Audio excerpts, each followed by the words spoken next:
Good afternoon, New York, and the rest of our listeners around the globe. My name is June Stoyer, and I'm the host of the Organic View radio show. Our podcast is available on iTunes, Zune, and you can also visit our website at www.theorganicview.com.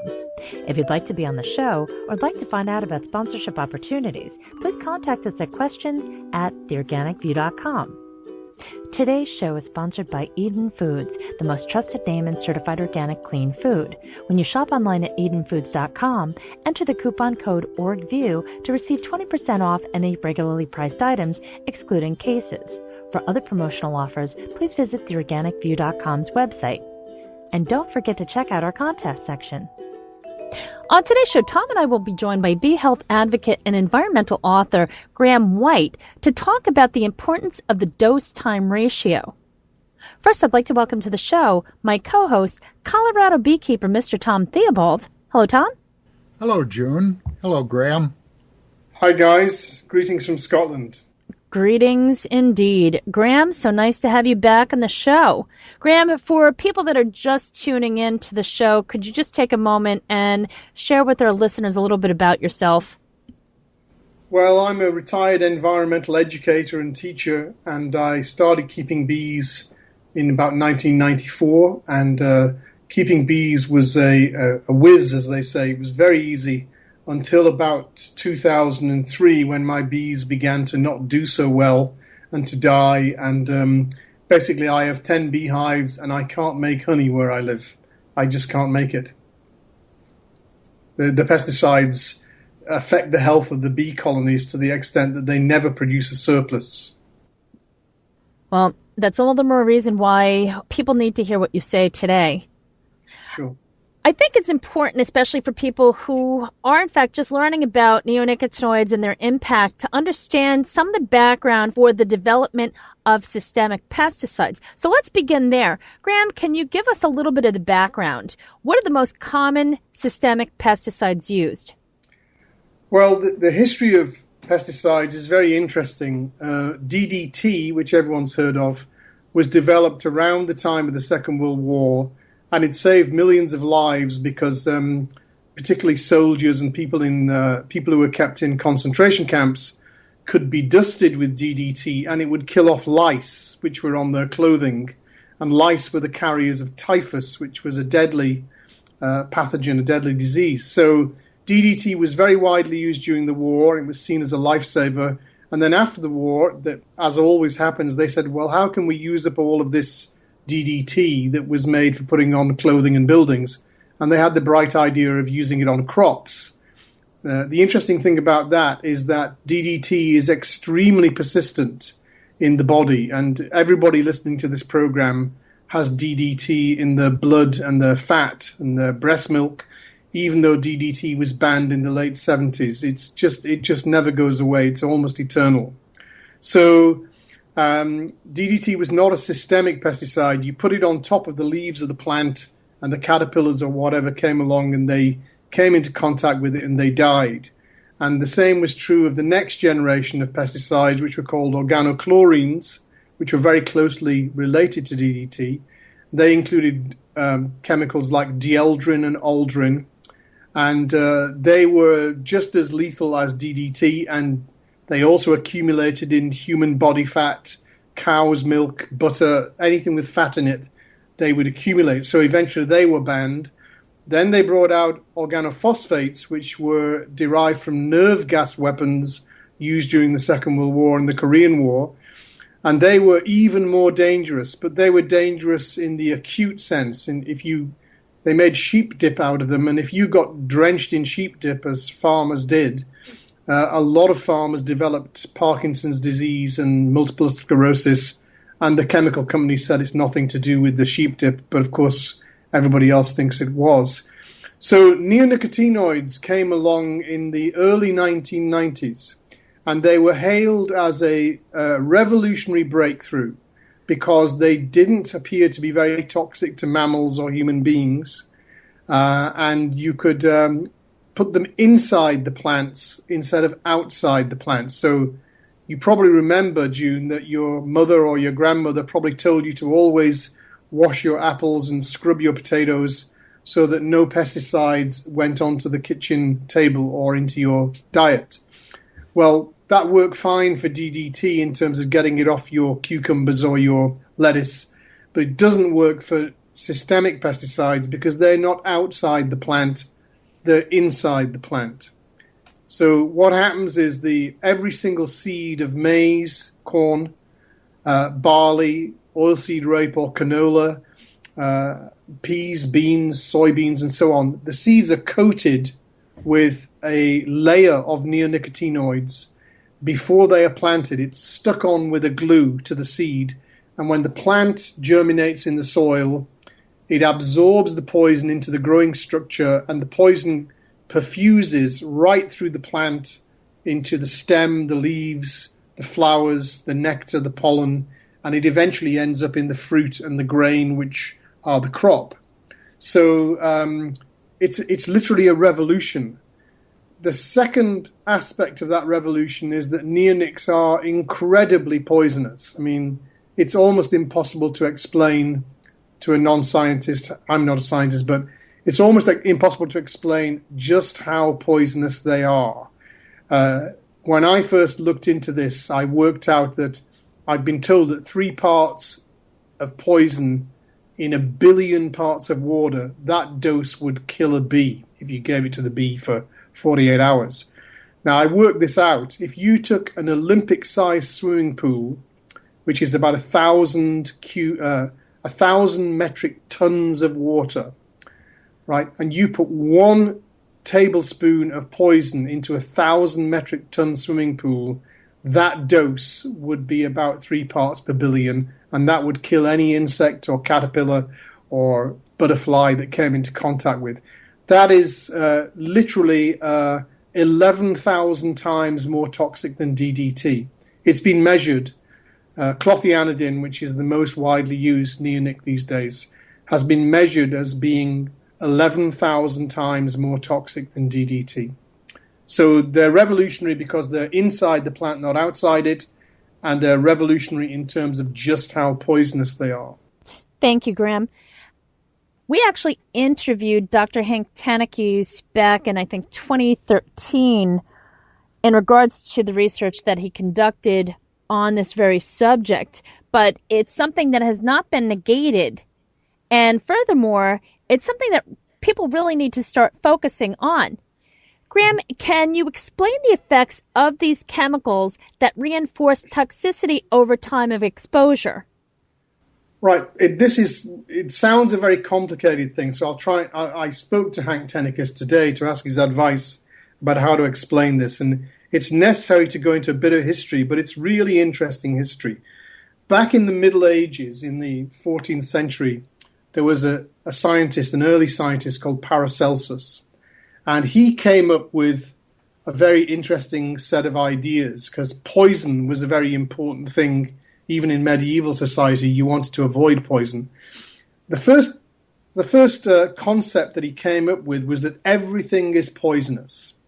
Now that sounds very strange because we don't think of everything being poisonous, but the point he was making is if you take common table salt and you consume a gram of it on some roast beef, that's not going to kill you. But if you were to consume 1/2 pound of table salt, you would die in a matter of minutes. And even down to fresh water, we don't think of water as poisonous. You can drink a pint or 2 pints of water if you're thirsty. It's not going to harm you. But if you were to try and drink 50 pints of water, and some people do this, some people under the influence of drugs, teenagers take ecstasy, the drug, and one of the effects is it makes people drink compulsively. And there have been many, many cases where teenagers have died because they drank, 20, 30 pints of water, one after the other.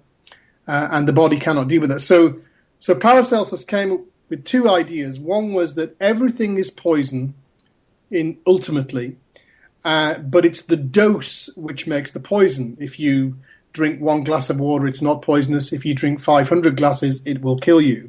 If you eat 1 teaspoonful of salt, it's a hell of a lot of salt, but that probably won't kill you. But if you eat a pound of salt, it will. And he looked into that for almost everything that exists. And of course, the general rule is don't overdo the dose. Don't drink too much water. Don't take too much salt. Don't smoke too many cigarettes, and so on. So that laid the foundations for what we call toxicology, the science of poisons, the science of toxins. And it was assumed right down to the mid-1940s that there was a simple relationship, what's called a linear relationship, with how much poison you give something and how long it takes it to die.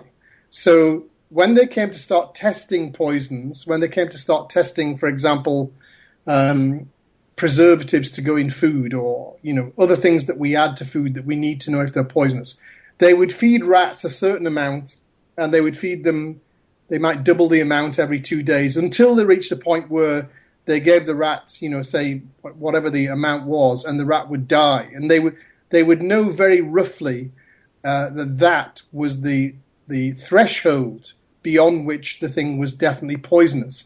So they would then probably pull back from that and say, well, we'll not allow anyone to put anything like that amount in food. We'll maybe take 1,000th of that dose and say that's the legally allowed limit. Okay, so that worked pretty well until we got to near the Second World War, when chemists were getting cleverer and cleverer at producing toxins for warfare and for poisons. And there were two scientists with very long names. One was called Hermann Druckery, and the other one was called Thomas Kupfmuller. And they were working in Hitler's Germany during the Second World War, and it was very hard to get hold of butter. There was a great shortage of butter during the war, so they were working on margarine, which is an artificial form of butter, and they wanted to make it more palatable, to be more interesting. So somebody came up with a yellow dye, a dye stuff that could take margarine, which is normally white, and make it look like nice yellow butter. But they found out that people who were fed this butter started to develop cancer, particularly liver cancer. And they tried out the normal dose relationship, that if you double the amount of dye in the butter, do you get twice as much cancer, and so on. And to their surprise, in fact, it came as a great shock, they found out that it didn't work that way. For carcinogens, chemicals that cause cancer, have a different relationship to dose and effect than ordinary chemicals like table salt or whatever. And what they found, it's a very strange idea, this. The bees are a good example.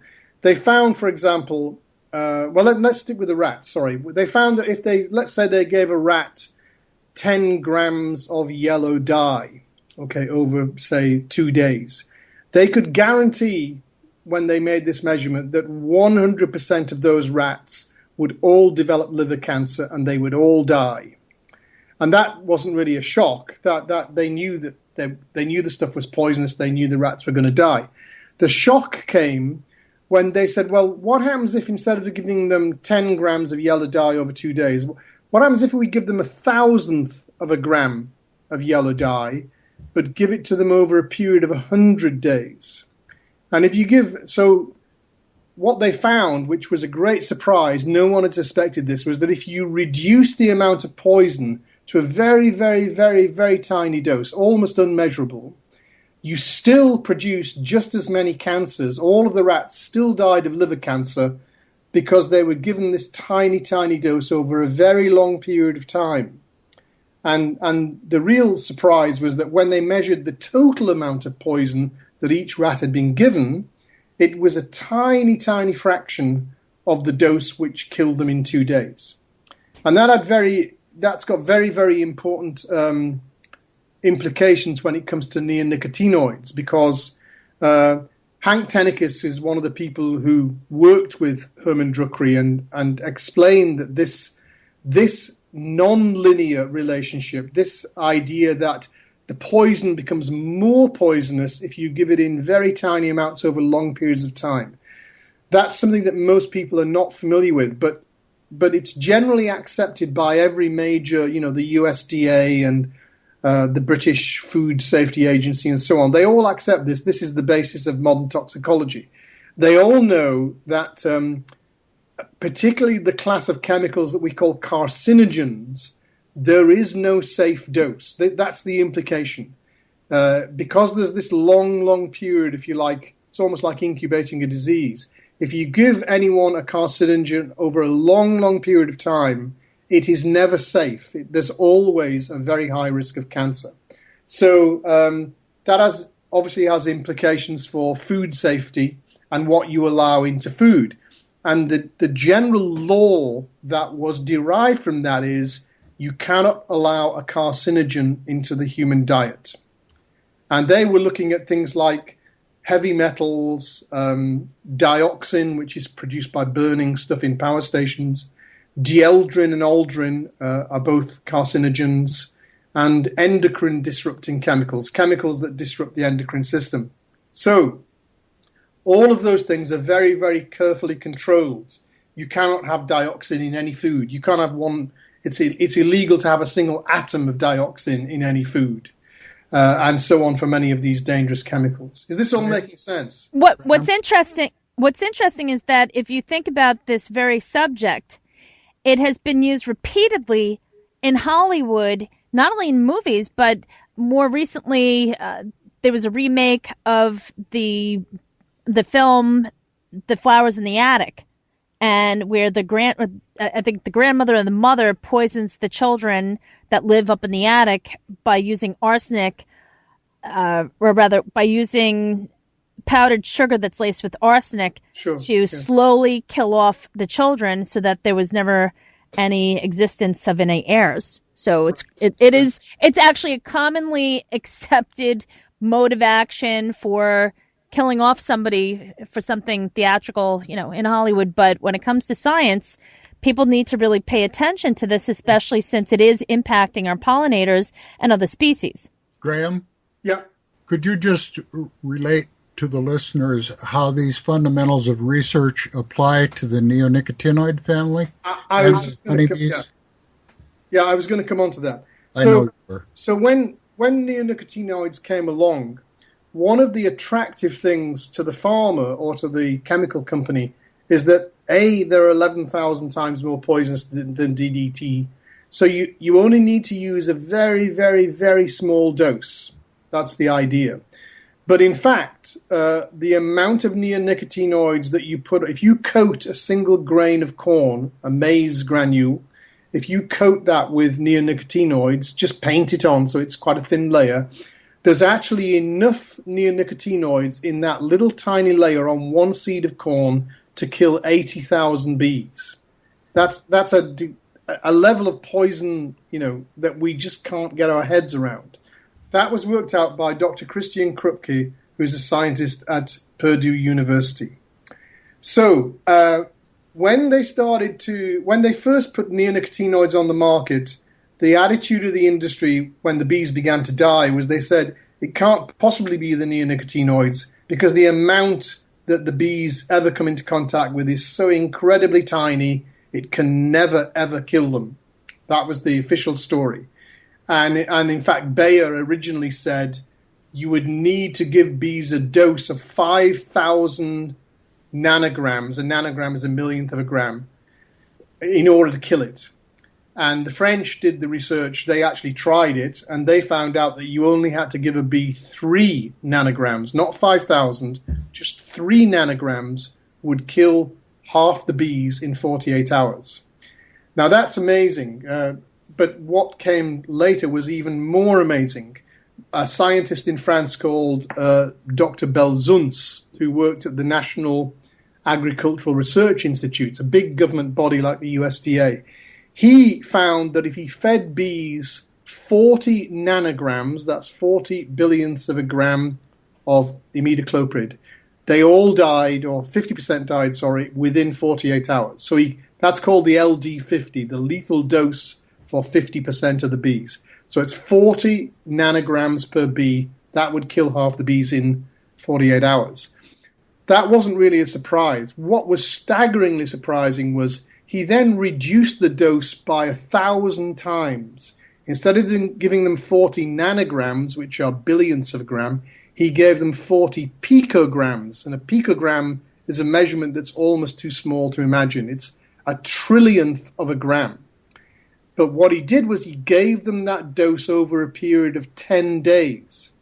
And in 10 days, half the bees died, just as they had with the higher dose in 48 hours. So what that shows up is, one, this stuff is incredibly poisonous because 40 picograms is almost beyond measurement. It's such a tiny amount. But what Hank Tennick has pointed out is what that means is there is no safe level of exposure. When our bees go out into the cornfields or into the wildflowers that grow around the cornfields, they are being exposed to neonicotinoids in the pollen, the nectar, in the water and the soil of the fields at levels thousands of times higher than what Belzunt was able to kill his entire hive with in 10 days. So because neonicotinoids have been used since 1994 in Europe and a little later than that in America, and because they persist in soil for up to 5 years, in some cases up to 19 years, that means that bees are going into an environment that is literally saturated in levels of neonicotinoids that will always kill them after a long period of time. And it means they're going back to hives in which even the wax is impregnated with neonicotinoids from previous years, and the stored honey is impregnated, and the pollen and the nectar they're bringing in is impregnated. So the crucial thing about this toxicity over time relationship that these scientists worked out is that it doesn't matter how small the dose of neonicotinoids they're exposed to is.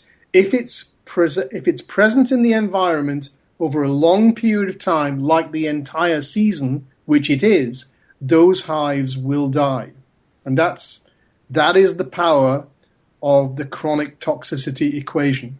Graham, if I might interject here, I think it's important to note that with the seed coatings, approximately 90% of the seed coating does not make it into the plant. It winds up in the soil and in the groundwater, and as you've said, accumulates over time to be drawn up by non-target flowering plants. But I think more importantly, everything drinks, and the water is heavily contaminated with these poisons. But as we were talking, I did a little quick calculation, and Belzuntes, I believe, showed ultimately that 1/4000th of the chronic dose was capable of killing a colony of bees. And I did a little quick calculation. 1/4000th of a dose represents 44 million times the toxicity of DDT. If clothianidin is 11,000 times more toxic than DDT, and 1/4000th is enough to be terminal, that represents 44 million times the toxicity of DDT. It's almost beyond comprehension, and what we're seeing is a massive cover-up of this evidence by the regulators. Well, the crucial principle, it's like a law, the crucial principle that Hank Tennick derived from all this research is, in the same way that it is illegal to allow any carcinogen into the food supply, and that's a fact. The reason is there is no safe level of exposure to a carcinogen. If you are exposed to one molecule of dioxin, there is a very strong chance you will at some point in the future develop cancer. Right? That's how dangerous dioxin is. And what Hank Tennick has pointed out is that the neonicotinoids work physiologically in exactly the same way. Mm-hmm. Any exposure damages, and exposure over a prolonged period of time kills. So that means that the same law should be applied. We don't allow carcinogens in the human food and drink supply, and neonicotinoids should not be allowed in the crops which our bees and other animals feed on. Simple as that. Thank you. One of the implications of all of this is that the entire way that we assess risk of new pesticides is completely wrong. Every pesticide registered in the United States goes through the old LD50 test. In other words, they give some subject animals like bees a certain dose, and when the death level reaches 50% in 48 hours, that's the LD50, and everything else is then drawn up from that. And the implications of what we've been discussing tonight is that test will never reveal the true toxicity of most chemicals, most modern chemicals, to bees, because that's not the way they work. They work not over 48 hours, but over 10 days, 20 days, or 30 days, or even 90 days. And because the colony is exposed not just for 90 days, but year-round, ultimately every colony will succumb. It will die. We need a new kind of test. It's as simple as that. Well, I sincerely hope that the scientific community that is supporting the use of neonicotinoids pays attention to this research, because it is really critical, and it's not something that is negatable. It's not widely known, and I think most regulators don't understand this at all. According to Hank Tenicus, most regulators just haven't read the science. They don't know about this. I think it's even more sinister than that. I think the regulators choose not to know. I think they're aware of this. They choose not to know so that they can claim ignorance. Unfortunately, Tom, I think that is the case. Graham, thank you so much for joining us today. It's always a pleasure. Well, thank you. It's a very dry and difficult subject to discuss on the radio, so I hope people got some of it. That's partly our role, is to deliver the dry, difficult stuff. Yeah. Difficult stuff in some palatable form, and I think you've done well to enlighten the listeners. Thanks, Graham. Okay, thank you. Folks, please check out the companion article, which will appear on theorganicview.com. Thank you so much for tuning in. This has been June Stoyer with the Organic View Radio Show. Have a great afternoon.